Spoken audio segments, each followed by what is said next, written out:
Écoutez le monde vétérinaire autrement sur Veto Micro, un podcast produit par Thémavet. Bonjour, je suis Marine Slove, vétérinaire touche-à-tout, journaliste et fondatrice de Thémavet. Moi, je suis Sophie Hulford, vétote multicasquette, et je me suis fixée comme objectif l'amélioration du quotidien des vétérinaires. Bienvenue sur la saison 2 du podcast qui donne la parole aux vétérinaires. Vous entendrez ici des consoeurs et des confrères, praticiens ou non, raconter leur parcours professionnel, avec leurs réussites, leurs joies, leurs difficultés et leurs échecs aussi parfois. En se confiant sur une tranche de leur existence et en interrogeant leur quotidien professionnel, ils nous démontrent qu'il y a 1000 façons d'être vétérinaire. Nous avons voulu ici nous raconter tels que nous sommes vraiment. Parler de notre rapport au métier bien sûr, mais aussi et avant tout de notre rapport à la vie, à l'animal, à la planète. Ici, pas de tabou, pas de langue de bois et surtout pas de culpabilité. Vous êtes ici chez nous, mais surtout, vous êtes ici chez vous. Belle écoute! Bonjour à tous et à toutes. Aujourd'hui sur Veto Micro, j'accueille Cécile Mallet. Bonjour Cécile. Bonjour Sophie. Alors Cécile, tu es vétérinaire diplômée de Alfort en 2012. Tu fais partie des personnes qui ont choisi dès ta sortie un travail de non-praticien en tant que conseillère technique chez Novartis, où tu évolueras pendant 5 ans au sein de différents postes. Tu entameras ensuite une mission de chef de gamme chez Audvar, où on aura l'occasion de se rencontrer, de travailler en binôme et de devenir amis. À l'époque, je te pose la question lors de ton entretien, quel métier tu ferais si tu n'étais pas vétérinaire? Tu m'as répondu prof. Et c'est 1 an plus tard que tu entames une reconversion professionnelle pour l'enseignement. Après 2 ans en tant qu'enseignante au collège, tu rejoins l'ENVT pour monter la première année post-bac commune aux écoles vétérinaires, où tu enseignes la bio, éco, santé. On aura l'occasion d'en parler bien sûr. Cécile, tu es aussi maman de jumeaux, ce qui n'est pas chose facile, et tu as ainsi frôlé le burn-out parental. On pourra en parler d'ailleurs. Ce sont les chevaux, la photo et la rando qui te permettent de te détendre. Enfin, Cécile, tu as été mon mentor et une grande inspiration pour moi, et je suis certaine que tu l'es aujourd'hui pour un grand nombre de tes étudiants. C'est un honneur donc pour moi de t'avoir à mon micro. Commençons donc pour la question d'ouverture traditionnelle. Tu es prête? Oui, je suis prête. Alors Cécile, pourquoi vétérinaire? Alors contrairement à beaucoup, moi ça n'a pas forcément été dès le début un souhait de soigner des animaux, mais j'avais envie d'aider les animaux, pas forcément en les soignant, mais j'avais envie de travailler pour les animaux. C'était très vague pour moi à l'époque, j'avoue. Et par contre, je savais que vétérinaire, ça pouvait être, on pouvait être vétérinaire et ne pas soigner les animaux, mais trouver d'autres manières de les aider. J'ai ma maman qui fait ça, donc je connaissais cette partie du travail. Et donc, tu peux détailler un petit peu. Donc, ta maman, elle fait quoi exactement? Ma mère travaille à l'ANSES, donc elle s'occupe de l'hygiène des aliments. Donc c'est une façon d'aider un petit peu, alors pas directement les animaux, mais en tout cas j'avais cette notion que vétérinaire pouvait faire beaucoup de choses autres que soigner des animaux. Donc c'est un peu vers ça que j'avais envie de me diriger, mais j'étais pas du tout sûre de moi et j'avais aussi dans l'idée de peut-être faire prof parce que j'aimais beaucoup cette partie-là. Je sais pas trop pourquoi d'ailleurs, c'était un peu flou à l'époque. Donc j'hésitais beaucoup entre ces deux choses-là et c'est un peu les opportunités qui m'ont fait devenir vétérinaire. J'ai suivi une copine qui s'inscrivait pour une prépa BCPST. J'étais pas du tout sûre de faire ça et je l'ai suivie, j'ai été prise en prépa. Et jusqu'au dernier moment là-bas, enfin même avant de rentrer en prépa, je me suis dit que j'allais jamais y arriver et que c'était pas pour moi. Mes profs m'avaient un peu découragée. Et il se trouve que je m'étais même inscrite à une fac pour faire prof de bio en parallèle. Et finalement, je suis rentrée dedans et je suis tout de suite rentrée dedans. Vraiment, ça m'a vraiment plu. Moi, j'ai adoré ma prépa. Et voilà, j'ai continué jusqu'au dernier moment même au niveau du concours. J'ai hésité entre veto et agro. Et finalement, c'était vraiment le côté animaux qui me plaisait. Donc, c'est pour ça que je suis partie en veto. D'accord, très clair. Donc, tu fais un parcours classique de prépa et puis le NVA. Comment se sont passées ces années? Plutôt bien. Après, c'est un peu une parenthèse. Moi, je l'ai vécu comme une adolescence tardive. J'étais très sage au lycée, mais moins en école. Mais voilà, c'est après la prépa, je pense qu'il y en a beaucoup qui font ça. voilà, qui relâche un peu la pression. Mais sinon, ça m'a plu. J'ai essayé un petit peu la pratique. Enfin, j'ai essayé de voir si ça me plaisait. J'ai fait un petit peu des gardes en dernière année pour voir. Mais je suis un peu revenue sur mon idée de départ de faire autre chose que directement praticien. Est-ce que c'était plus un attrait vers autre chose ou c'était la facette de praticien du métier qui te plaisait pas? Ou peut-être un peu des deux d'ailleurs. En fait, c'était très flou dans ma tête sur ce que j'avais envie de faire. Je voulais faire de la santé animale, mais voilà, c'est très très large et je ne savais absolument pas ce que c'était les métiers derrière réels. C'est d'ailleurs pour ça que la dernière année à l'école, j'ai pas fait une spécialité marketing ou quoi que ce soit. J'ai fait l'équine parce que je trouvais que c'était la facette qu'on développait le moins à l'école et que j'avais envie d'être sûre d'avoir fait un petit peu de tout et de voir s'il n'y avait pas une facette de praticien qui finalement m'attirait. Et j'étais pas très à l'aise en fait en clinique. Je sais pas trop expliquer pourquoi. Je sais pas trop s'il y a une explication rationnelle en fait ou si c'est juste que ça me correspondait pas, mais je me sentais pas à l'aise quand j'étais en train de soigner des animaux. Je sentais que c'était pas pour moi. Quelque chose d'intuitif finalement. Oui, quelque chose d'intuitif où je me sentais pas à ma place en fait, sans trop expliquer pourquoi. D'où le fait que j'ai essayé de chercher autre chose. Et j'avoue que j'ai postulé à plein de choses dans la santé animale, mais vraiment un peu au hasard. Donc, pour voir ce qu'il y avait à la sortie, faire des entretiens et voir ce qui se passait. Et c'est comme ça que tu atterris chez Novartis, j'imagine. C'est ça. Donc chez Novartis, en fait, j'ai commencé à postuler avant la sortie de l'école parce que je savais déjà que je voulais pas faire de pratique. Et ils cherchaient un CDI et un CDD. Et ils m'ont embauché pour le CDD 15 jours après la sortie de l'école pour un remplacement de congé maternité. La personne partait une semaine après. Et donc, une semaine après, je me suis retrouvée toute seule à la remplacer. Et 2 semaines après, ils étaient tous partis en vacances. Donc, j'étais même toute seule à gérer la partie technique pendant les vacances. Donc ça, c'est un poste de conseillère technique, c'est ça? C'est ça, c'est un poste de conseiller technique. Alors, pour ceux qui savent pas ce que c'est, conseiller technique, c'est vraiment l'interface entre le laboratoire, donc les commerciaux, le marketing, et les vétérinaires, le monde vétérinaire en général, donc soit les actualités vétérinaires, soit la formation des vétérinaires, etc. Et donc l'idée, c'est de faire dialoguer les deux et donc de vulgariser les connaissances véto pour les commerciaux et les marketeurs de l'entreprise et plutôt former les vétérinaires de manière plus technique sur les produits et la manière de mieux les utiliser. Et tu étais responsable d'une gamme en particulier? Comment ça se passe? Un petit peu, oui, c'est ça. Responsable d'une partie d'une gamme, mais on était assez large et j'ai pas mal changé de gamme. Et après, on se répartissait, voilà, tout le travail. Mais je faisais surtout la cardiologie et la dermatologie, donc la partie, on va dire, maladie chronique. Et c'est ça qui m'a beaucoup plu, c'est que en fait, on essayait vraiment d'aider les vétérinaires en tant que tels et les animaux. On n'était pas là juste pour vendre, mais on était vraiment là pour trouver un moyen de mieux diagnostiquer, ce qui était en fait intéressant pour le laboratoire parce qu'il y avait plus d'animaux traités, et de faire en sorte que les traitements étaient mieux suivis par les clients. Donc, ce qui était aussi intéressant pour l'entreprise et pour les vétérinaires. Donc c'était vraiment un travail que j'ai adoré. Je suis arrivée le premier jour, je me suis dit qu'est-ce que je fais là? Je comprends rien à ce qu'ils font. Je sais pas du tout ce que je fais là. Vraiment un gros syndrome de l'imposteur en disant ils se sont trompés, ils auraient jamais dû me prendre. Et en fait, au bout d'une semaine, j'étais dedans et j'adorais ce que je faisais, vraiment. Et comment ça se passe alors cette période d'apprentissage? Tu avais un mentor? Est-ce que tu te sentais équipée en sortant de l'école pour ce poste? Une fois que tu es rentrée dedans, je pense que j'étais pas du tout équipée j'étais équipée sur la partie, on va dire, notionnelle. Forcément, en sortie d'école, on avait quand même des notions.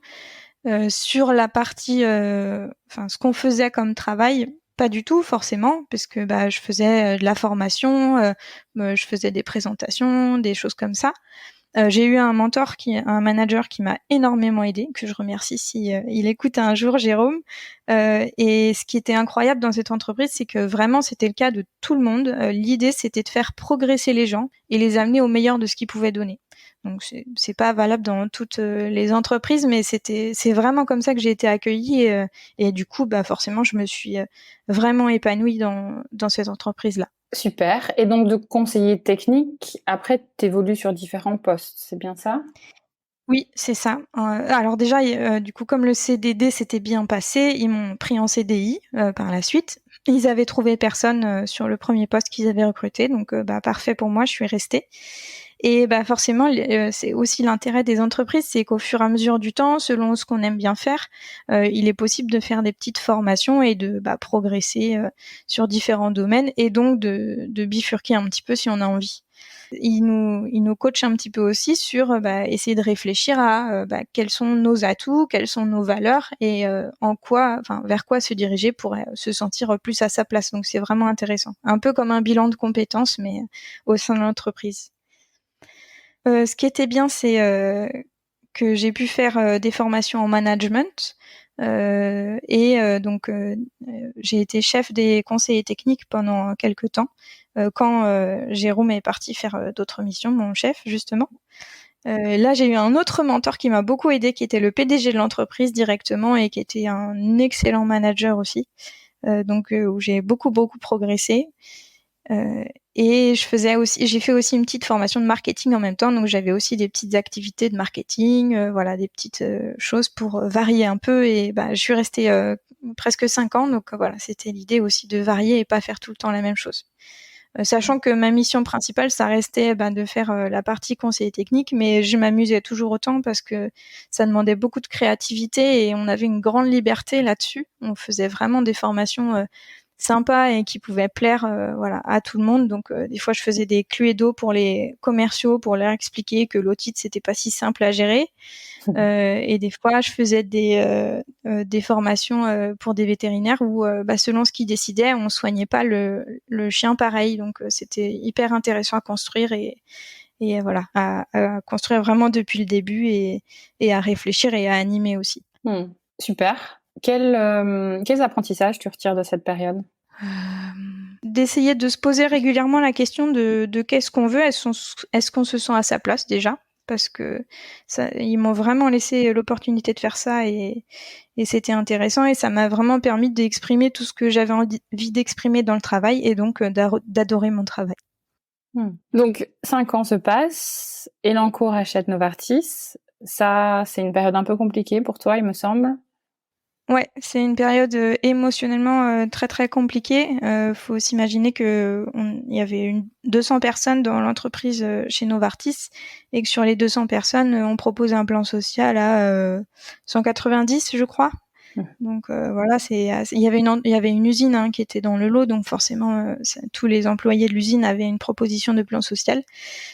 Sachant que juste avant, je m'étais inscrite au comité d'entreprise et justement, j'ai pu suivre de près toute la négociation du plan social, etc. Ce qui est hyper intéressant, mais très émotionnellement assez dur, forcément, parce que il y a des personnes qui ont 55 ans et il faut trouver une solution pour qu'ils tiennent le coup s'ils trouvent pas de travail derrière. Donc c'était assez dur.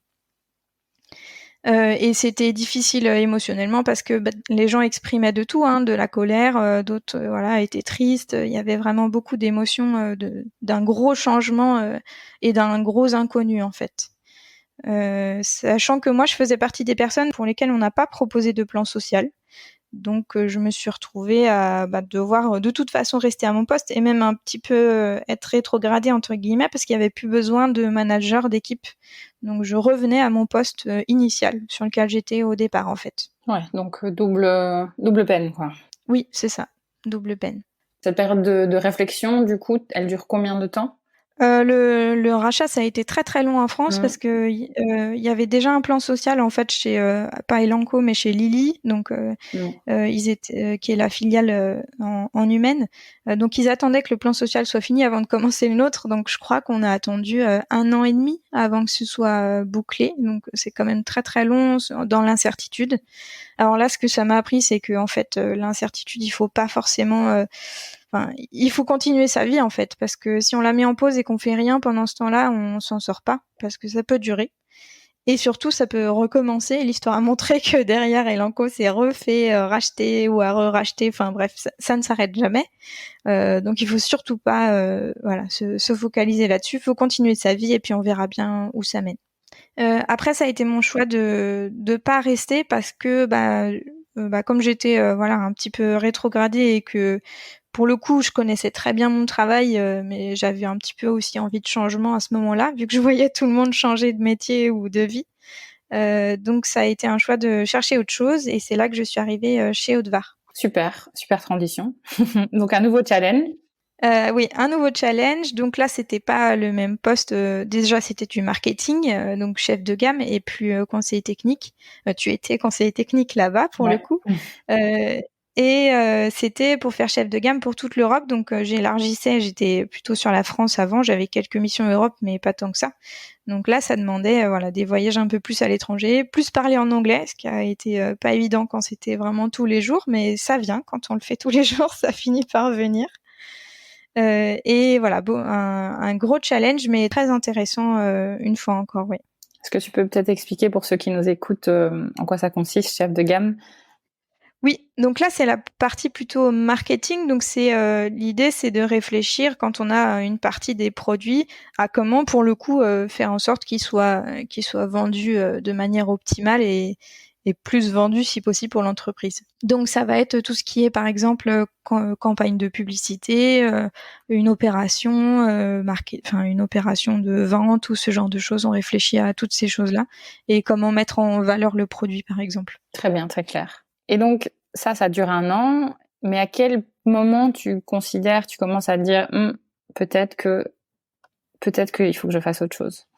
Alors c'est parti pour le coup de quelque chose qui s'est passé en privé. J'ai eu 2 décès coup sur coup dans ma famille assez tôt en fait dans l'année quand je commence. Ça m'a un peu remis en question, mais je m'en suis pas trop rendu compte à ce moment-là.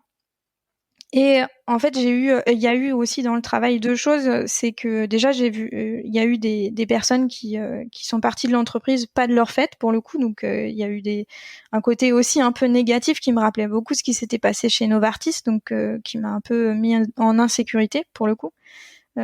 Et il y a eu le fait que c'était une mission assez nouvelle, c'était un nouveau produit qu'on récupérait, donc c'était une mission qui était pas toujours avec un cadre très précis, c'était volontaire, hein, mais pour le coup j'avais une autre insécurité là-dessus sur la limite de mon poste et qu'est-ce que je devais faire ou pas faire, et qui fait que je pense que la totalité de ces ingrédients-là ont fait que je me suis posé la question, j'ai fait la démarche de ce que j'avais déjà fait dans mon précédent travail et que j'avais appris en management, de réfléchir à ce que j'avais envie de faire, à faire un petit bilan de compétences sur là où j'en étais et si j'étais à ma place et si ça me convenait ou pas. Un autre ingrédient, c'est que ces deux emplois que j'avais eu jusqu'à maintenant, c'était des emplois où on voyageait énormément et tu l'as fait aussi. Ça veut dire dormir à l'hôtel 3 jours par semaine, toutes les semaines quasiment. Donc ça veut dire qu'on rentre 1 ou 2 jours chez nous et qu'on a le temps de reprendre les billets pour la semaine suivante, faire une lessive et repartir. Donc c'est incroyable parce qu'on rencontre un nombre de personnes incroyables, on a des discussions géniales, c'est très riche humainement, mais clairement moi j'avais vraiment l'impression de mettre ma vie en pause. C'est vraiment la sensation que j'avais, c'est-à-dire que les autres personnes que je voyais, mes copains qui faisaient autre chose, ils avaient leur vie le week-end, ils faisaient des choses, ils faisaient des sorties, et ça, moi, je pouvais pas le faire parce que j'étais pas là. Et surtout, j'étais en représentation devant des vétos ou d'autres personnes dans des congrès, etc., du matin jusqu'au soir, du petit déjeuner, en fait, à l'hôtel jusqu'à 23h quand on finissait les conférences.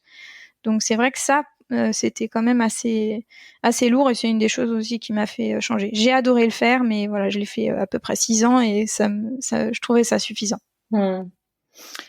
Et prof, c'était une évidence du coup pour toi parce que c'était une idée que tu avais depuis longtemps ou tu as considéré d'autres choses?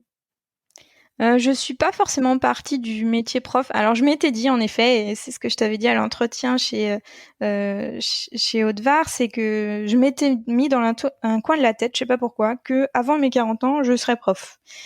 Donc forcément, c'est un métier qui est venu. Mais j'ai vraiment fait le travail avant de réfléchir à voilà sur c'était quoi mes points forts, qu'est-ce que j'aimais faire, qu'est-ce que j'aimais pas faire dans les jobs que j'avais eu avant, et vraiment quelles étaient mes valeurs, qu'est-ce qui me convenait comme valeur. Et je suis vraiment partie de ça pour revenir. C'est revenu sur prof, mais c'était presque un hasard, enfin pas tout à fait, je pense, mais voilà, c'est comme ça que je me suis décidée, en prenant un long moment vraiment pour peser le pour et le contre, parce que il y a pas de boulot parfait, ça n'existe pas, et j'en ai conscience et j'en avais conscience. Faut s'imaginer que je divisais mon salaire par plus que 2, hein, forcément. Donc il y avait beaucoup d'autres inconvénients. C'est pas un métier facile, le public est pas facile, mais c'est pour le coup par rapport à mes valeurs, ça me convenait mieux.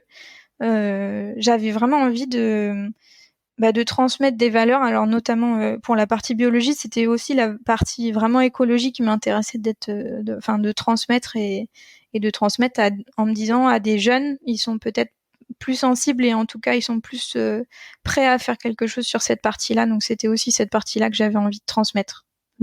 Ok. Donc une valeur transmission qui est très forte chez toi. Oui, je pense. Et après, dans les compétences qui étaient fortes chez moi, c'était la créativité. J'adore faire des choses qui sortent un peu de l'ordinaire ou voilà. Et dans la formation, c'est vraiment quelque chose que je retrouvais et que je pouvais faire. Donc ça, c'est aussi une des choses que je pouvais mettre en avant. Après, il y avait plein d'autres manières de le faire, même en restant au milieu veto. J'aurais pu retourner conseiller technique. Mais pour le coup, j'avais envie d'arrêter les déplacements et voilà, c'était pas possible avec ce boulot-là. Ok. Donc, qui dit prof dit forcément à minima CAPES, je pense. Toi, oui, tu décides de faire CAPES et la GREG. Peut-être expliquer déjà comment ça se passe, ce que représente l'un, ce que représente l'autre. Oui, en gros, les deux, c'est des diplômes pour être enseignant. Donc, sachant que l'agrégation, déjà, on est un petit peu mieux payé pour faire la même chose, on fait un petit peu moins d'heures et on a plus de chances de faire des niveaux un peu plus élevés, type au moins lycée, voire post-bac, que juste avec le CAPES. Pour le coup, il y a aussi l'option de faire contractuel, hein, on peut faire prof contractuel, donc sans avoir de diplôme, c'est une autre possibilité. Et le gros inconvénient du CAPES et de la GREC, c'est qu'on retombe dans le système de points, vous avez peut-être entendu parler de ça, mais les points où on est basculé quelque part en France avec un nombre de points, sachant qu'on commence à 14 points et que pour quitter la région parisienne, il en faut 600 ou 800, donc on est quasiment en région parisienne au début. Ça, c'était pas trop un frein parce que moi, j'avais alors déjà pas forcément d'attache à ce moment-là et puis que j'étais en région parisienne, donc c'était pas trop un problème. Et alors, je me suis inscrite au CAPES. En fait, je pensais vraiment passer d'abord le CAPES et puis voir peut-être plus tard pour la GREG, mais il se trouve qu'au niveau du timing, en fait, alors déjà on s'inscrit en octobre, on passe les écrits des 2 épreuves, c'est un peu comme les concours agro-veto, hein. On passe les écrits des épreuves au mois de mars, et en fait, les écrits de la GREG sont 2 semaines avant les écrits du CAPES. Et puis après, il y a les oraux en mai-juin. Et en fait, je me suis inscrite à la GREG en me disant que de toute façon, ce serait un entraînement pour le CAPES. En disant, comme ça, je ferai les écrits pour m'entraîner, pour voir, et puis ensuite, je ferai les écrits du CAPES.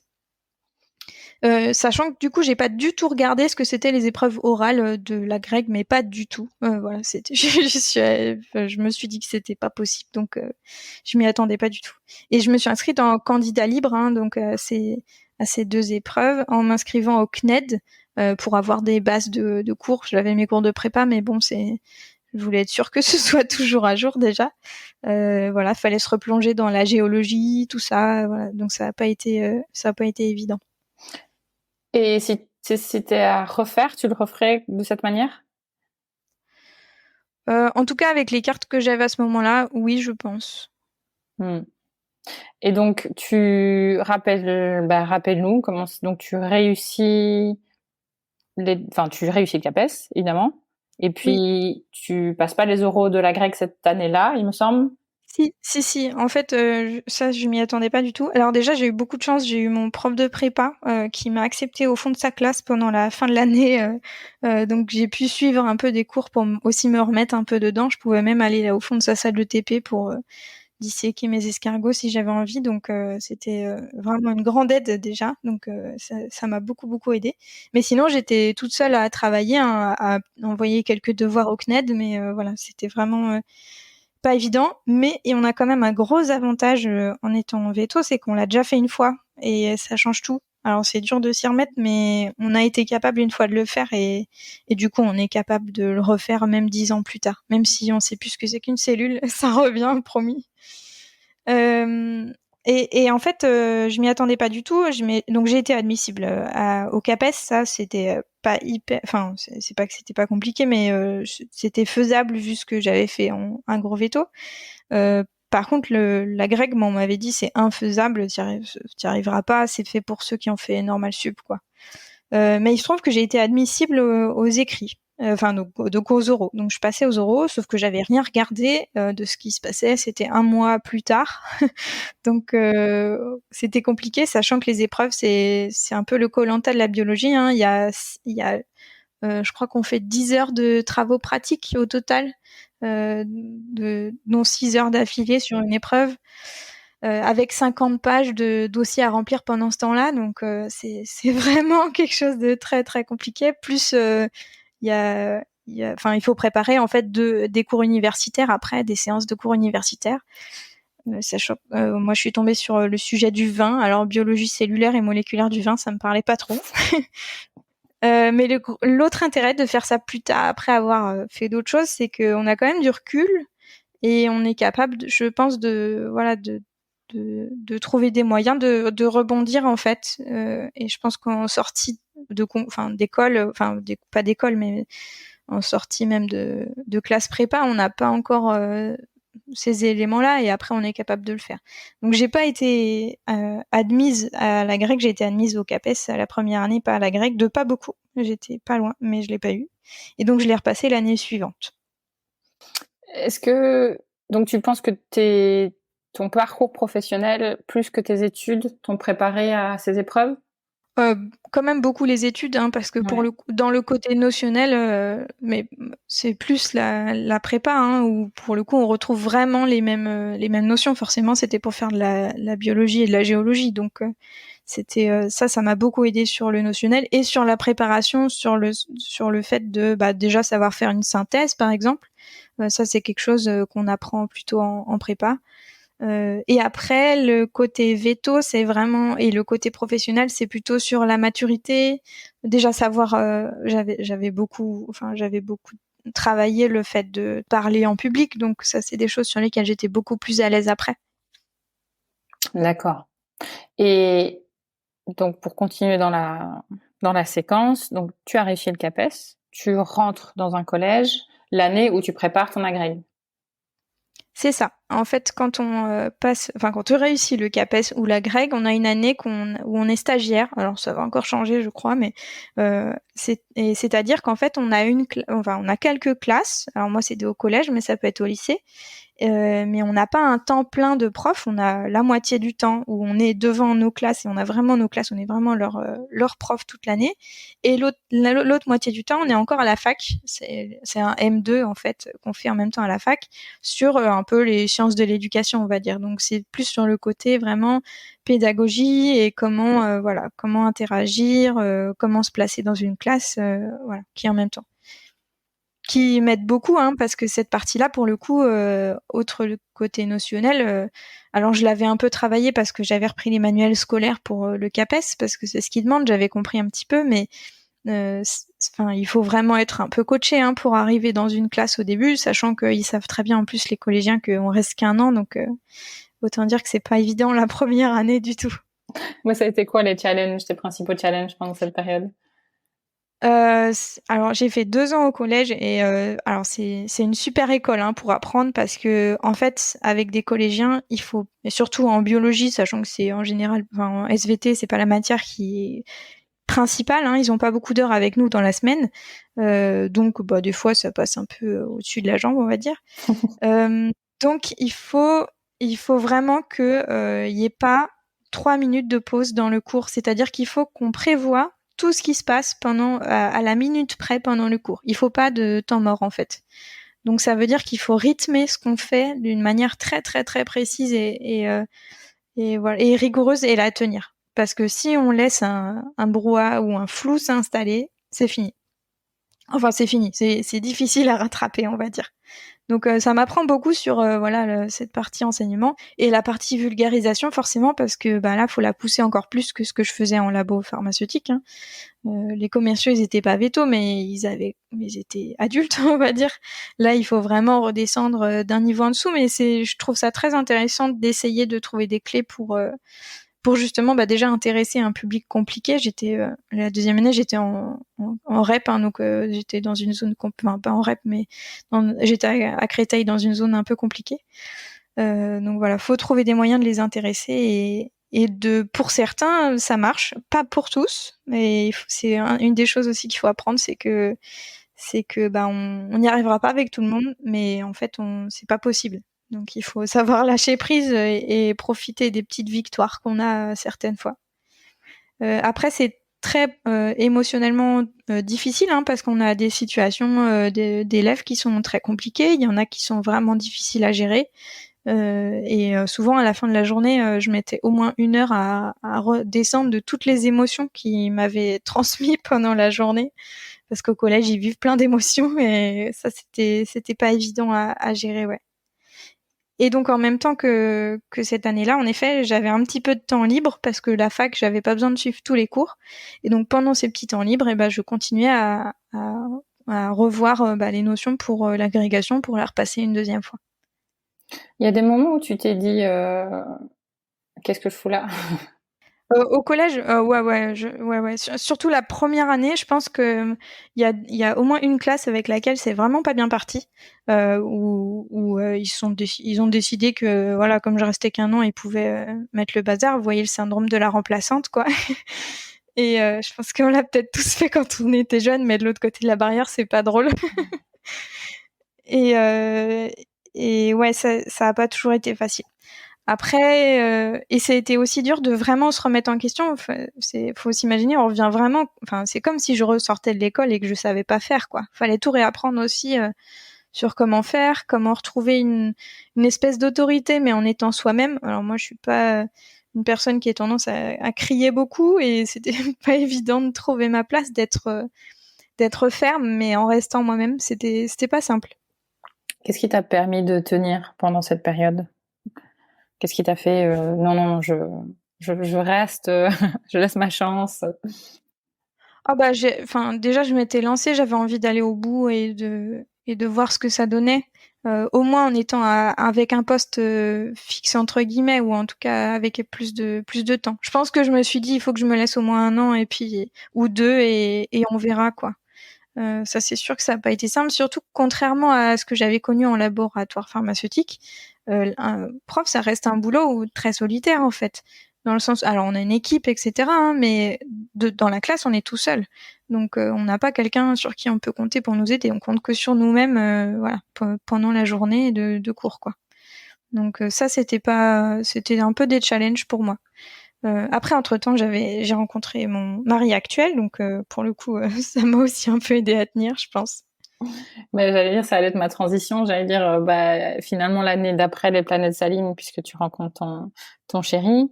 Tu passes et tu réussis ton agrég. Et puis, il est question d'une délocalisation sur Toulouse où tu rencontres ce poste disponible. Donc, raconte-nous un peu toute cette transition. Ouais, pas de souci. Donc après, donc à la fin de mon année de stagiaire, j'obtiens. Alors déjà, j'ai un peu de la chance. Donc j'arrive à Créteil, mais j'arrive sur un poste fixe. Ça veut dire un poste que je garde définitivement si je veux. Donc en collège, mais c'est intéressant parce que ça veut dire que je vais pas être envoyée dans 40 établissements et que je peux construire un peu ce que j'ai envie dans ce collège. Ce collège, il est vraiment très bien aussi. Enfin, il est compliqué pour les élèves. Il y a des points positifs parce que l'équipe est super, donc on s'aide beaucoup et ça me permet de prendre aussi beaucoup plus confiance en moi et de pouvoir vraiment m'épanouir un petit peu plus, ça c'est sûr, cette année-là. Et en effet, c'est une année où pour le coup, pour mon chéri, ça se passait pas très bien à son travail. Et il se met à chercher autre chose parce qu'il faut vraiment en gros, il se débarrassait un petit peu de l'équipe, donc fallait trouver une solution. Et il trouve un travail qui lui plaît à Toulouse. Donc c'était, on va dire, en janvier, je pense, où il commence à réfléchir à passer les entretiens. Et donc moi, j'étais aux 6 mois de ma première année en prof. Sachant que lui, ça commence à se concrétiser un peu, et moi, ça se passe bien, mais bon, je sais que je veux le suivre s'il s'en va. On réfléchit un peu tous les deux en se disant comment on fait, parce que j'aurai jamais 600 points pour y aller, même si, voilà, j'ai pas d'enfant, ça marchera jamais, ou ça mettra je sais pas combien d'années. Donc est-ce que je peux pas, je sais pas, faire une pause, peut-être voilà, trouver un boulot là-bas. Et on réfléchit un soir en se disant pourquoi pas demander à l'école veto, si ça se trouve ils peuvent avoir un poste, on sait jamais. Mais bon, on reste là-dessus, on va se coucher. Et le lendemain matin, à 7h30 du matin, je reçois un message sur LinkedIn de Marie-Christine Cadia, qui est prof à l'école, qui me dit écoute, ça faisait 3 ans qu'on s'était pas parlé, hein, mais j'avais bossé avec elle chez Novartis. Elle me dit écoute, on ouvre un poste pour créer une nouvelle année post-bac à l'école. On cherche un prof de bio. Est-ce que tu veux pas venir? Donc là, on se dit mais c'est un miracle, quoi. On va peut-être trouver un poste tous les deux à Toulouse en même temps. En plus, on avait tous les deux envie de bouger de Paris, pas forcément à ce moment-là, mais voilà. Et pour le coup, alors c'est intéressant ce que je fais, mais c'est vraiment pas simple à ce niveau-là, à Créteil, etc. Donc je rentre quand même tous les soirs avec beaucoup de charge émotionnelle. Donc je me dis pourquoi pas tenter, et puis de réunir un peu les deux choses que je sais faire en fait. entre prof et le côté veto quand même, et se lancer là-dedans. Et il se trouve qu'on est pris tous les deux à nos 2 postes, donc juste après le confinement, et pour moi à la fin de l'année scolaire, on déménage à Toulouse. Et est-ce que, on ira dans le détail évidemment du projet post-bac, est-ce que au moment où tu postules, tu as une pleine compréhension de ce dont il s'agit? Je pense pas, déjà parce que je suis pas sûre qu'il soit clair, même pour ceux qui le construisaient, parce qu'il était encore en construction, donc c'est un peu difficile.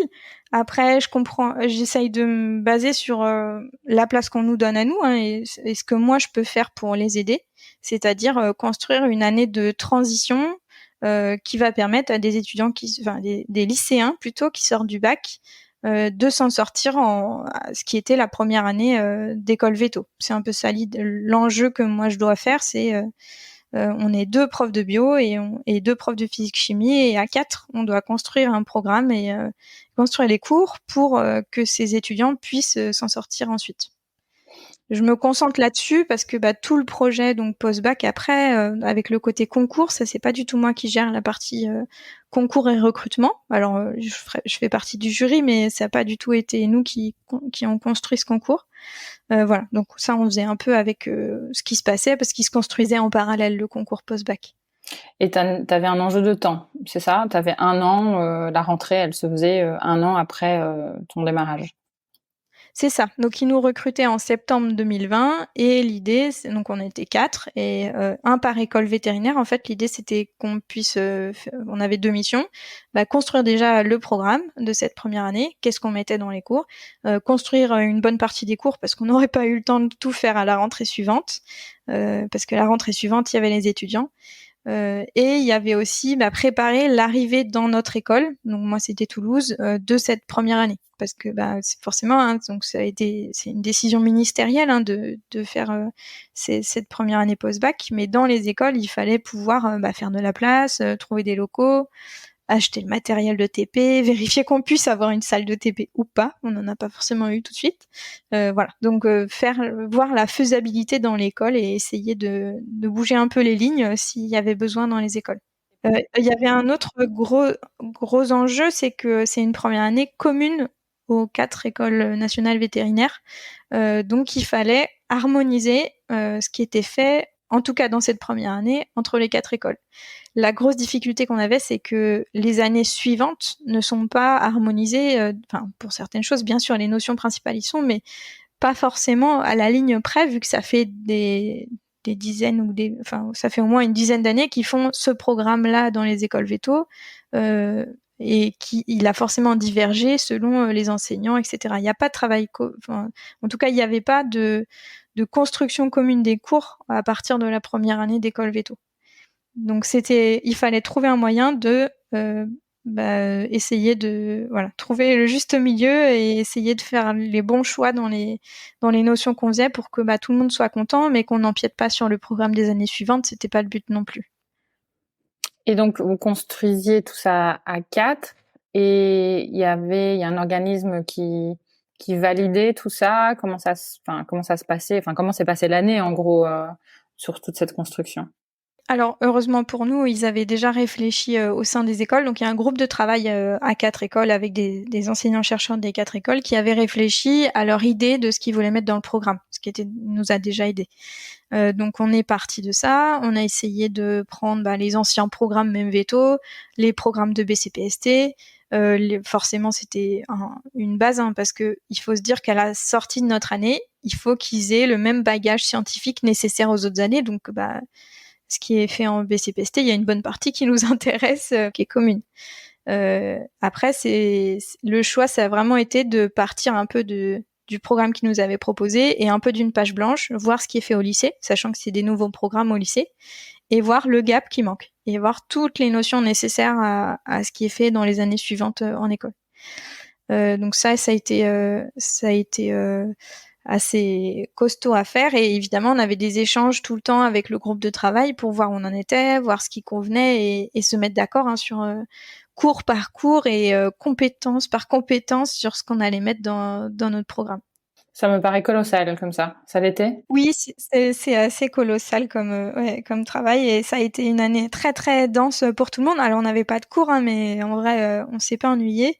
Et là j'ai beaucoup utilisé ce que j'avais appris comme chef de projet en fait, parce que c'était vraiment un projet à gérer sur justement gérer le timing, savoir quand est-ce qu'on commençait à construire les emplois du temps, à quel moment justement le programme doit être finalisé. Ça, je me suis beaucoup aidée de ce que j'avais fait en laboratoire pharmaceutique. Après, j'avais des super collègues les autres profs qui étaient avec moi. On a fait une bonne équipe et on a vraiment réussi à sortir quelque chose. Donc, Stéphanie, ma collègue de bio, on a beaucoup bossé ensemble et elle a énormément contribué. Voilà, toute seule, ça aurait été infaisable, ça c'est sûr. 4, c'est déjà pas beaucoup. En général, quand on construit un programme, il y a une dizaine de personnes, donc on était déjà pas beaucoup.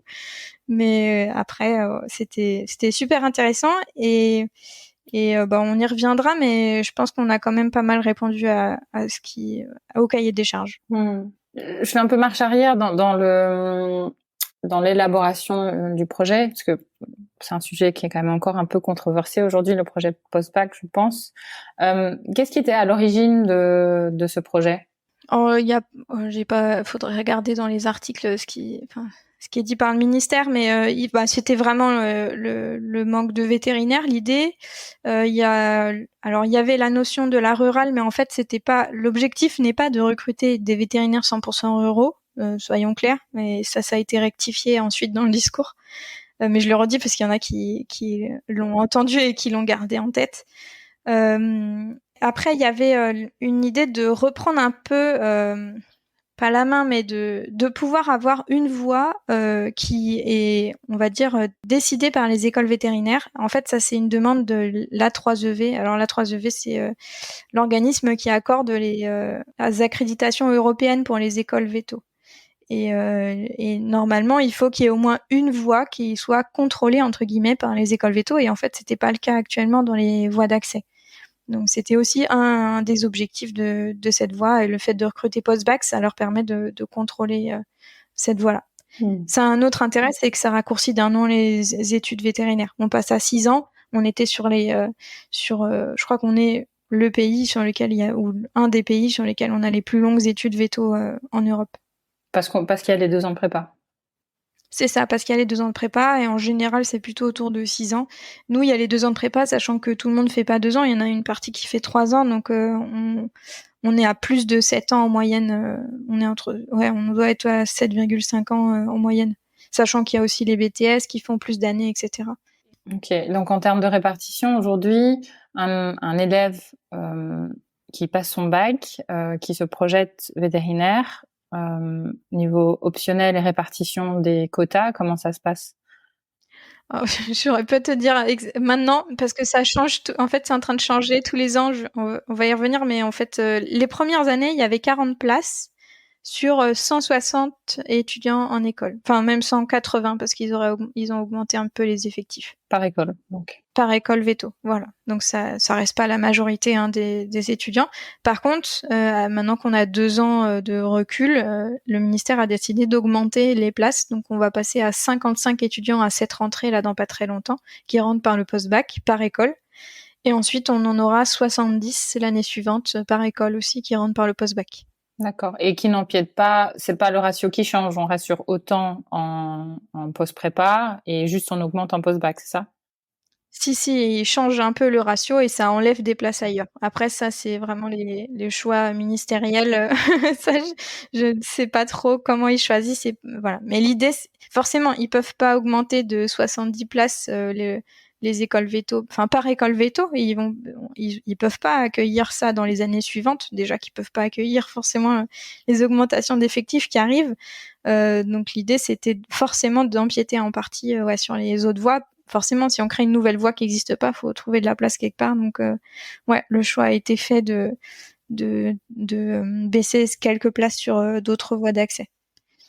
Bah, certains diront que vu la crise de recrutement, on ferait peut-être bien d'augmenter les deux, mais ça c'est un autre Oui. sujet bien Les deux évidemment. augmentent, hein. Les deux augmentent parce que l'idée c'est de passer dans pas très longtemps à. Là, on va passer de 160 étudiants par niveau en école à 180. Et ensuite, on passera à 200, si j'ai bien compris, c'est l'objectif. Donc, on va quand même continuer à augmenter par école, avec le fait que derrière, il y a un vrai souci sur le fait de pouvoir accueillir ces étudiants et les former correctement, sachant que les moyens ne vont pas augmenter d'autant que du nombre d'étudiants qui arrivent pour les écoles. Donc voilà, se pose la question de comment les accueillir, aussi bien dans les locaux que qui va faire les enseignements. Donc ça va venir, mais c'est sûr que c'est pas si simple je pense, de bouger les effectifs dans les écoles comme ça aussi rapidement. Et puis on peut basculer sur le sujet des écoles privées, mais on n'ira peut-être pas là-dessus aujourd'hui. Je reviens sur le post-bac. Donc un élève aujourd'hui qui veut rentrer en post-bac, il fait comment? Alors il y a un site internet qui est très bien fait. Franchement, il n'y a pas beaucoup de réponses aux questions qu'il n'y a pas sur le site, qui s'appelle concours veto post-bac. Ça doit être concours-veto. Franchement, je sais plus où sont les tirets, mais on vous mettra le lien. Il y a vraiment toutes les infos. Il y a une chose à savoir, c'est qu'on ne perd pas de chance de passer les autres concours en faisant cette voie post-bac, en s'inscrivant à cette voie post-bac. Et même si on le passe, maintenant, on perd plus de chance de passer les autres voies. Donc ça, c'était un point important, parce que la première année, on perdait une chance de passer les autres concours si on était admissible aux épreuves orales, et maintenant, c'est plus le cas. Donc ça veut dire que faut pas hésiter, en fait. Il y a rien à perdre à s'inscrire si on veut passer par cette voie. L'objectif est un petit peu par le concours de pas tout à fait recruter les mêmes profils, c'est volontaire. Et notamment moi je le vois d'un point de vue enseignement, ce qui est important pour nous, c'est que ceux qui arrivent en post-bac, ils soient peut-être vraiment matures pour leur âge, dans le sens où ils auront pas 2 ans pour grandir, en fait, et pour acquérir la méthode qui est nécessaire. Après, ils ont qu'1 an. Donc ça veut dire qu'il faut vraiment une grande maturité, et une grosse aide, c'est de déjà vraiment être sûr de ce qu'on veut faire, parce que si on se projette déjà dans son métier plus tard, c'est beaucoup plus facile de travailler et d'être efficace dans son travail en première année. En tout cas, moi, c'est ce que je remarque. Et vous l'évaluez comment, cette maturité? À part les épreuves, Ouais. l'idée c'est qu'il y a donc je pourrais expliquer. L'idée c'est on s'inscrit au moment de Parcoursup, donc c'est vers janvier. Ensuite, il y a une phase d'admissibilité. Donc l'idée c'est, pour le coup, c'est basé sur le dossier scolaire, voilà, la fiche à venir, tout est expliqué. Mais donc c'est comme les autres voies d'accès, en fait. Et quand les résultats Parcoursup tombent, les premiers, il y a certains élèves qui sont admissibles aux oraux. Donc, enfin, des oraux. C'est des petites épreuves. Ça s'appelle des mini-entretiens multiples. C'est des épreuves qui durent une dizaine de minutes, un peu moins d'une dizaine de minutes. Et l'idée, c'est avec 7 petites épreuves différentes, de justement essayer de départager les futurs étudiants. Et il y a plusieurs épreuves orales, ce qui permet quand même de déceler un petit peu le côté maturité. Il y a pas mal de critères là-dessus qui sont recherchés en tout cas. Et je le disais juste avant, c'est un sujet qui reste quand même controversé, qui divise un peu. Pourquoi est-ce que tu penses que c'est le cas? Peut-être juste de la malcompréhension des enjeux? Peut-être. Après, le cursus veto, il a évolué. Enfin, si on regarde à peu près tous les 10 ans, il y a une évolution, on va dire. Avant, c'était la prépa veto, etc. Donc, il y a des changements. Il y en a il y en a de temps en temps. Et je crois qu'à chaque fois, il y a le côté... c'est nouveau, donc ça fait peur déjà. On n'a pas connu. Et le côté prépa, il y a un côté excellence, dans le sens où c'est ce qu'on nous a appris, quoi, à être le meilleur, à dépasser les autres pour avoir notre concours, sinon on n'a pas notre concours. Et je pense que certains ont peur que ça se perde avec la prépa, et que les étudiants se disent c'est bon, on est rentré, de toute façon on va faire la fête et c'est fini, quoi. Enfin, en gros, on va pas bosser après le bac. Alors là, je peux contredire tout de suite et les étudiants qui ont fait la première année peuvent contredire que, alors ça reste, il n'y a pas la pression d'un concours parce qu'ils l'ont déjà. Par contre, il y a la pression de réussir son année parce que s'ils valident pas une matière, ils redoublent leur année. Donc il y a quand même une vraie marche entre le lycée et le post-bac, et l'année est quand même, je veux dire, on apprend les mêmes compétences et on est capable à la fin d'avoir le même niveau quasiment qu'en sortie de prépa. Donc ça reste une année difficile de travail comme ceux qui ont connu, comme ce que d'autres ont connu en prépa ou à la fac en fait. Hein.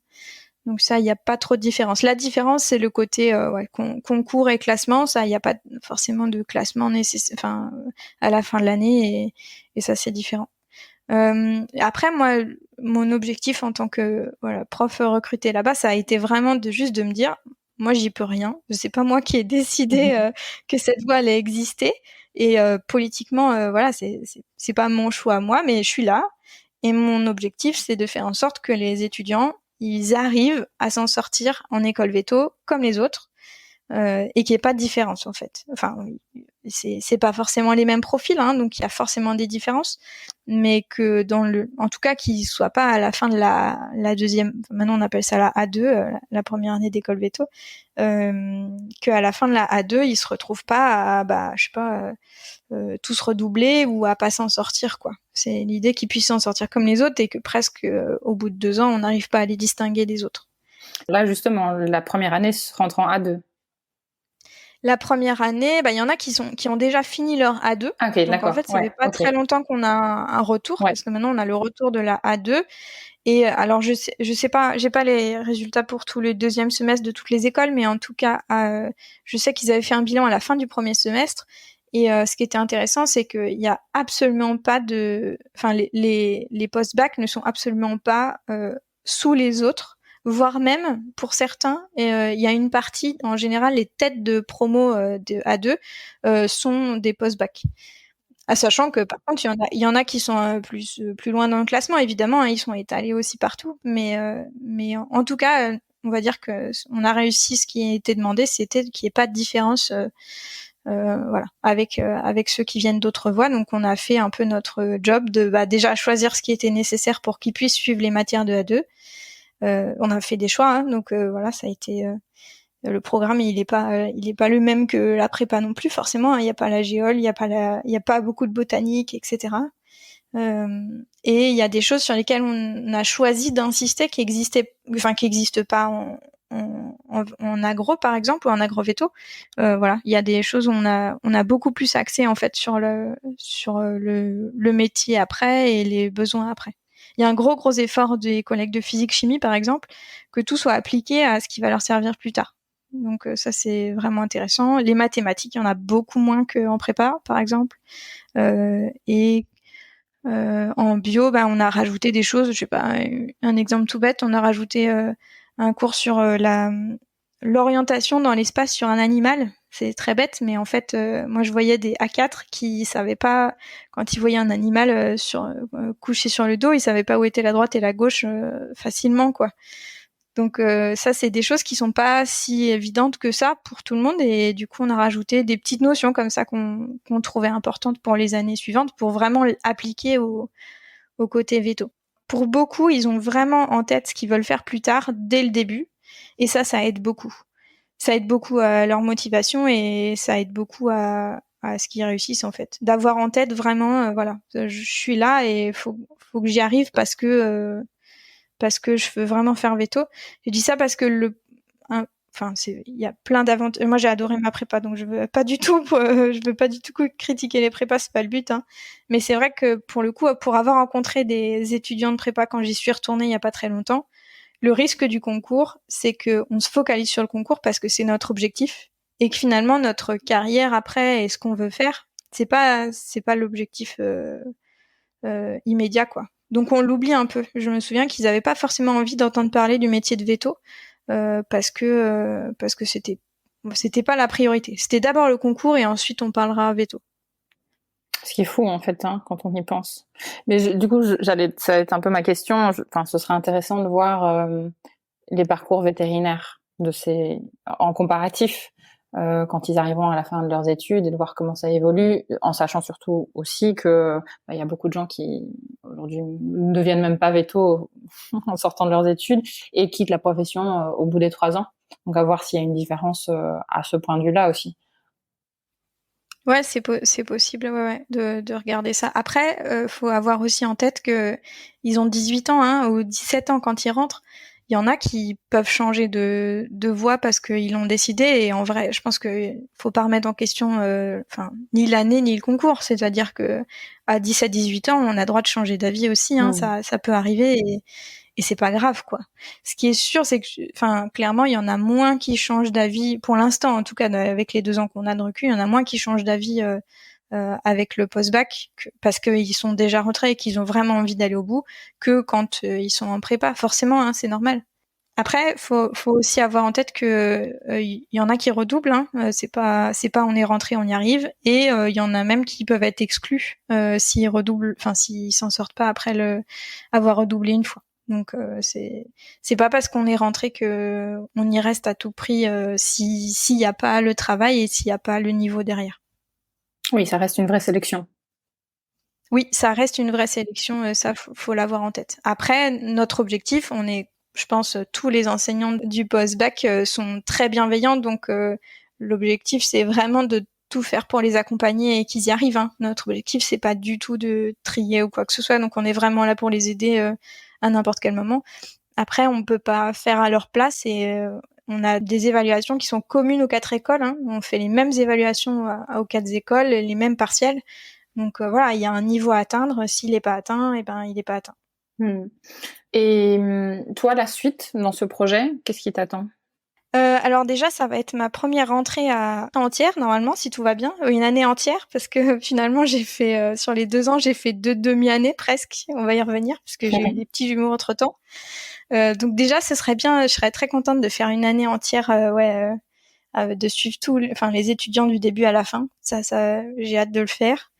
Je pense qu'on a tous hâte, par contre, que ce soit un petit peu moins dense en charge de travail, parce que forcément, à une année comme ça, on en a parlé sur la création, mais sur même le fait de créer les cours et les ressources et de les modifier, etc., c'est très, très, très, très, très lourd. Donc j'ai hâte que ça se calme un petit peu pour que déjà on puisse avoir un peu plus de recul sur ce qu'on fait, être plus à l'aise et puis un petit peu plus avoir de temps à côté pour creuser des choses, etc., que pour l'instant on n'a pas du tout. On construit les fondations en fait. Donc voilà, ça j'ai un petit peu hâte. Cette année, on accueille aussi des nouveaux collègues parce que comme on augmente d'effectifs, on augmente les effectifs des profs. Donc on va être 16 profs maintenant de bio et physique-chimie, sachant qu'il y a aussi des profs de maths et d'anglais, mais souvent des vacataires ou les profs des écoles. Donc voilà, on a hâte aussi de bosser avec notre nouvelle équipe et voilà, de continuer à construire ça tous ensemble. Ça va changer aussi ce qu'on va faire. Faut avoir conscience que on travaille vraiment à 4 écoles tout le temps, hein. On se parle quasiment tous les jours entre les enseignants des écoles. Donc ça, c'est vraiment super dans ce projet. C'est vraiment une construction, une co-construction à 4 écoles pour avancer. Avec toutes les difficultés, forcément, du fait que tout le reste des écoles sont pas ni situées au même endroit, ni avec les mêmes contraintes. Donc on essaye de jongler entre nos contraintes et le fait une vraie volonté de garder ça, de garder ce qu'on fait commun, ouais. Un projet assez grandiose en tout cas, tout ce que tu nous as expliqué là, et merci pour tous ces détails. Je pense que c'était très clair et je pense que ça apportera beaucoup d'éclairage justement aux personnes qui nous écoutent. Alors un autre sujet que j'aimerais aborder avec toi, on en a parlé hors antenne, le sujet du burn-out parental. Alors tes jumeaux, ils ont plus d'1 an aujourd'hui. Alors comment ça se passe du coup cette entrée en matière de la vie parentale, la combinaison avec le travail, pour toi en particulier? Du coup, moi ils sont nés au mois de juin et donc quand on a des jumeaux, on a un arrêt plus long, hein, donc j'ai repris fin novembre le travail. Donc ça fait quand même une bonne pause. Alors soyons clairs, c'est pas une pause quand on a des jumeaux parce que ils mettent du temps à dormir, ils se réveillent. Enfin bref, c'est vraiment le sommeil le manque de sommeil qui m'a marqué pour la première année pour avoir des jumeaux. Et en fait, le manque de sommeil, c'est très compliqué de faire autre chose quand on a un gros manque de sommeil. Et ça, c'était vraiment difficile. Après, j'avais très hâte de reprendre le travail, hein. En vrai, je me suis pas j'ai pas complètement décroché ou pas longtemps. Je pense que j'ai décroché pendant leurs 3 premiers mois, mais même 2 semaines avant d'accoucher, en vrai, j'ai dépanné pour une visio pour les étudiants parce qu'ils avaient personne pour leur faire une visio sur un cours, hein. Donc en vrai, j'ai pas complètement décroché. J'ai levé le pied, mais j'ai pas complètement décroché. Et pareil, à la reprise, dès septembre, je commençais à doucement m'y remettre, à passer un petit peu de temps je suis un peu... Pour le coup, le burn-out, je pense qu'il a failli être professionnel un paquet de fois avant, hein.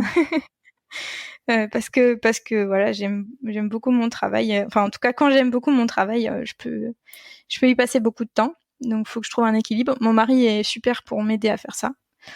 Il m'oblige. Quand on est prof, c'est dur, hein, parce que le travail, on le ramène à la maison, donc faut mettre des limites à ce qu'on fait à la maison et au travail. C'est assez similaire au boulot de veto en fait, hein. La vie perso et la vie pro sont intimement liées, ou en tout cas on les laisse être intimement liées. Oui, c'est ça. Et d'ailleurs, un des choix que j'avais fait à un moment donné, c'était que même les copies, je fais tout pour les corriger, si possible, au travail en fait, pour essayer de faire vraiment une coupure même physique. Alors c'est pas toujours possible, hein, mais voilà, de des fois se dire voilà, à telle heure c'est fini, on travaille plus, ou tel week-end c'est fini, on travaille plus, parce que sinon il y en a tout le temps. Enfin, et c'est sûr, quand on est au moins quand on est libéral, on peut ne jamais s'arrêter, quoi. Mais quand on est de garde, n'en parlons pas, mais c'est un peu le principe, ouais. Là où j'ai eu beaucoup de chance, c'est que en fait ils ont recruté quelqu'un pour... Alors là, pendant mon congé mat, avant d'avoir les petits, et même donc la fin de la première année scolaire, on va dire, ça a été très compliqué de trouver quelqu'un pour me remplacer. On n'a pas trouvé, donc c'était un peu à droite à gauche, des profs qui m'ont dépanné et qui ont remplacé en faisant des petits bouts de mes heures. C'était pas simple pour les étudiants. Après, franchement, on avait déjà fait, on va dire, les grosses bases sur la manière de travailler et les notions. Donc, j'étais pas inquiète pour eux. Ils s'en sont très bien sortis l'année suivante. Donc, il y a pas de problème là-dessus. Ça s'est bien fini, même si c'est sûr que c'était pas aussi agréable, ni pour eux, ni pour les profs, je pense, de faire ça au pied levé.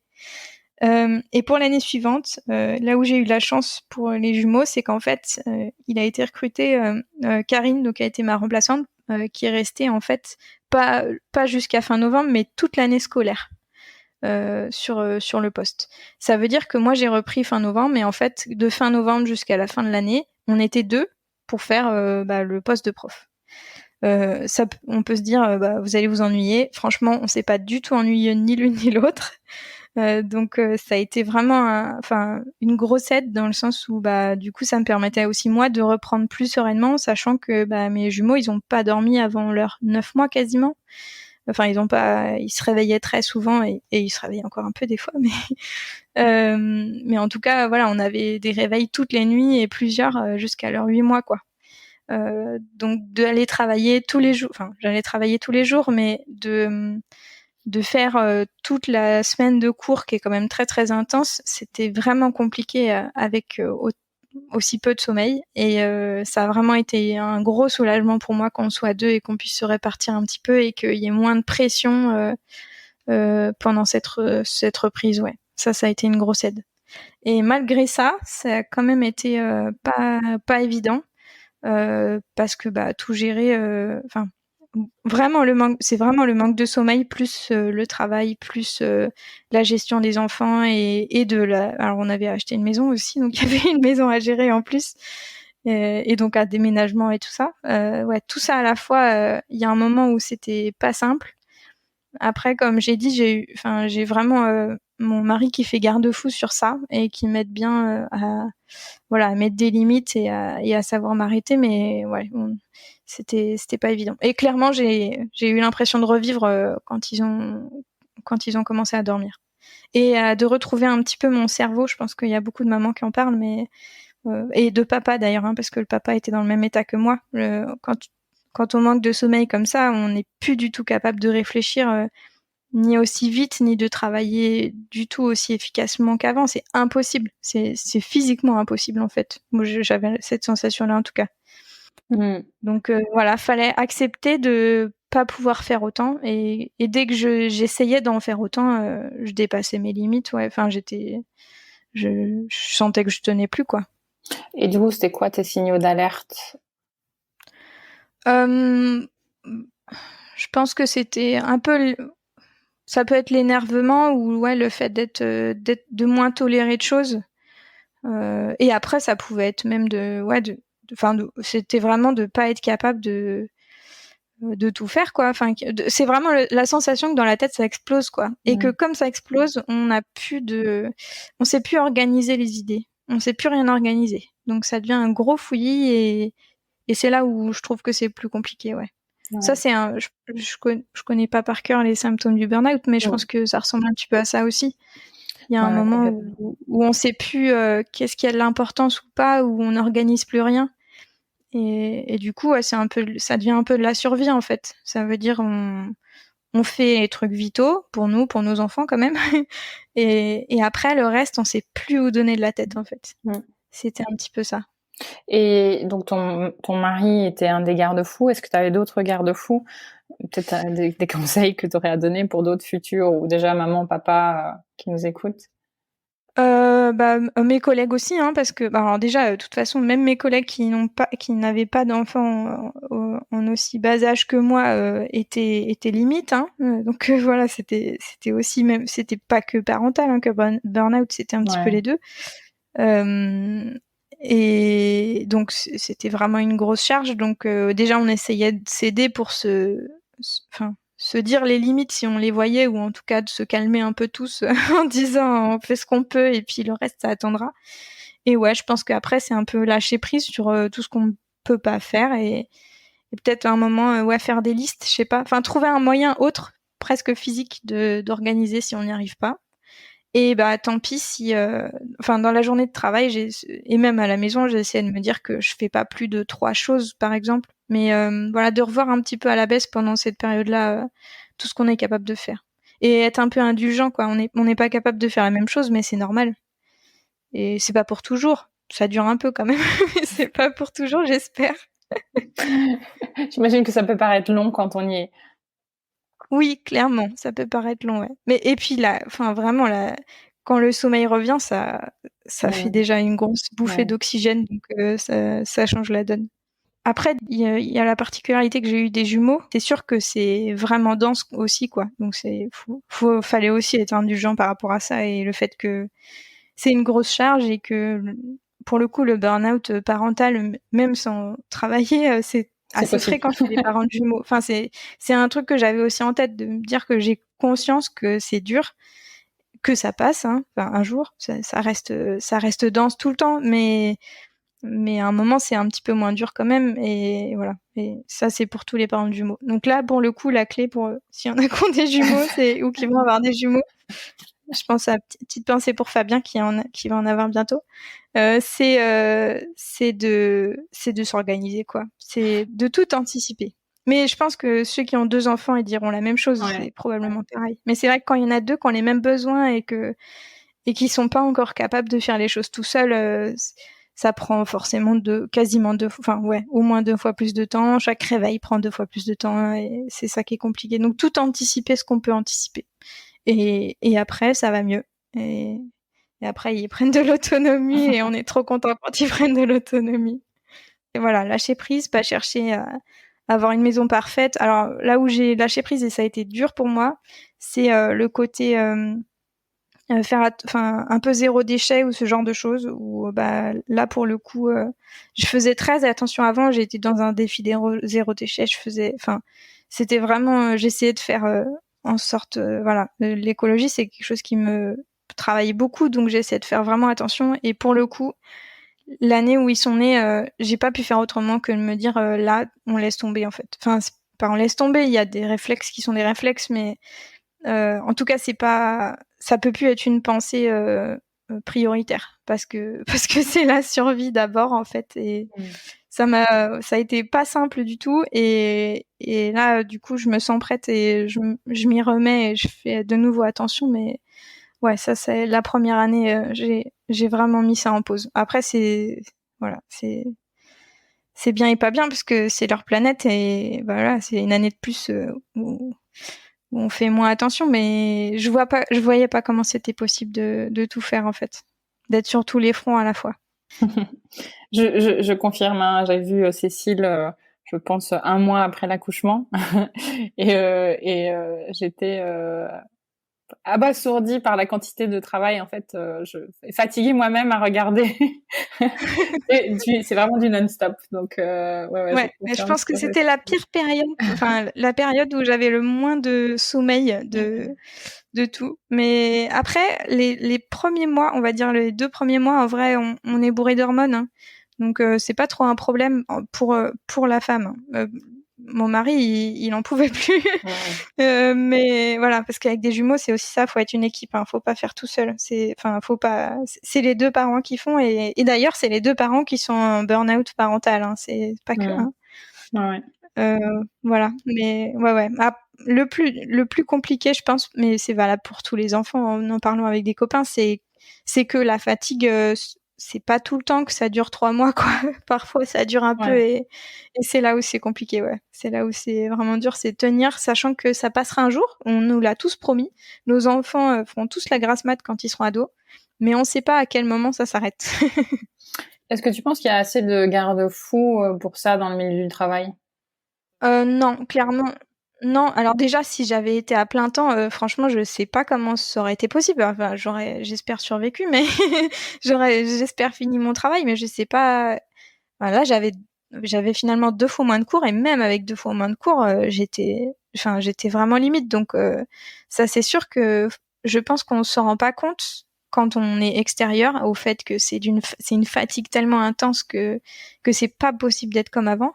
Et là où j'ai trouvé que c'était vraiment, il y avait pas de garde-fou, c'était pour mon mari, parce que en tant qu'homme, c'est quelque chose où je pense que au niveau de la société, on s'attend pas à ce que le papa soit aussi fatigué que la maman la première année. Mais clairement, il était épuisé cet hiver, voilà, quand ils avaient dans les 7-8 mois là. Et pour le coup, au travail, on lui demandait toujours plus de choses, quoi. Et là, il y a pas de garde-fou. Alors j'essayais de lui dire de faire attention, mais de toute façon, il pouvait pas faire plus qu'une certaine quantité de travail, c'était pas possible. Mais c'est pas facile. Pour le coup, la société aide pas parce que c'est pas du tout quelque chose dont je pense les équipes ont conscience, les gens ont conscience au travail. Alors Cécile, on arrive tout doucement à la fin de ce podcast. Est-ce qu'il y a quelque chose que tu aimerais rajouter par rapport à tout ce qu'on s'est dit?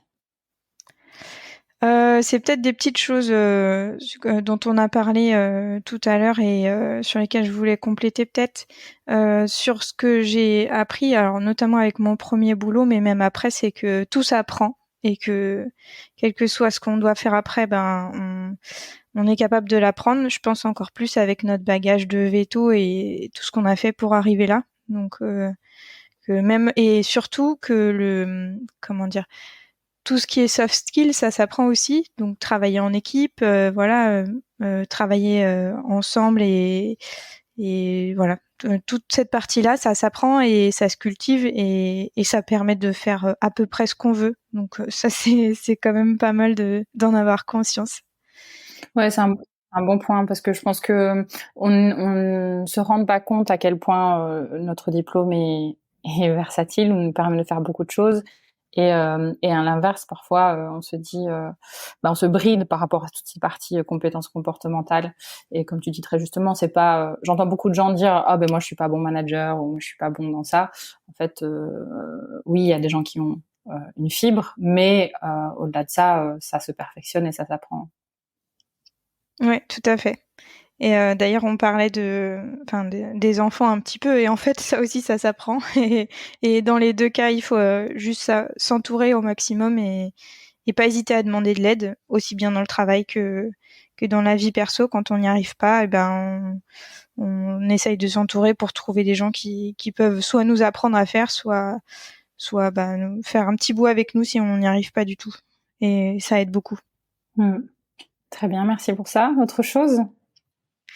Non, juste en y repensant, ce qui a fait que j'ai pas choisi de faire la pratique, j'avais la sensation. Alors il y a le côté jeune veto, donc ça joue aussi, mais moi ce que j'aimais pas, c'est que j'aimais pas du tout avoir la vie et la mort d'un animal entre mes mains. Et il y a des gens qui sont au contraire un peu grisés par ce côté-là, on peut se sauver, mais moi j'avais surtout peur que tout ce que je faisais pouvait conduire au fait que l'animal ne survive pas. Donc ça, c'était quelque chose que moi, qui m'était vraiment insupportable en fait. Et je pense que c'est pas le cas pour tout le monde et beaucoup de vétos arrivent à passer outre ça. Ou au contraire, ils sont même contents de faire ce métier pour sauver des animaux. Mais moi, le risque que je puisse me planter là-dessus était vraiment difficile à supporter. Et finalement, en laboratoire pharmaceutique, je donnais plein de conseils pour soigner les animaux et parfois ça pouvait mettre leur vie en danger, mais c'était pas du tout pareil de le faire indirectement que de le faire directement et c'était beaucoup plus supportable pour moi. D'accord, oui, t'étais un peu moins responsable, entre guillemets, Oui, directement, ouais. ouais, c'est ça, oui, et voilà. Et sachant que l'enseignement, il y a aussi des conséquences en vrai, un peu peut-être moins directes, mais qui peuvent être importantes. Mais pour moi, c'est pas comme la vie et la mort, et c'est plus facile à gérer. Après, je pense que c'est vraiment en fonction de qui on est et de nos valeurs. Voilà, ça se décide pas. C'est ce qu'on aime faire et ce qui est pas possible pour nous de faire. Alors, tu connais, je pense, la traditionnelle question de fin. Quel conseil donnerais-tu à la plus jeune version de toi-même?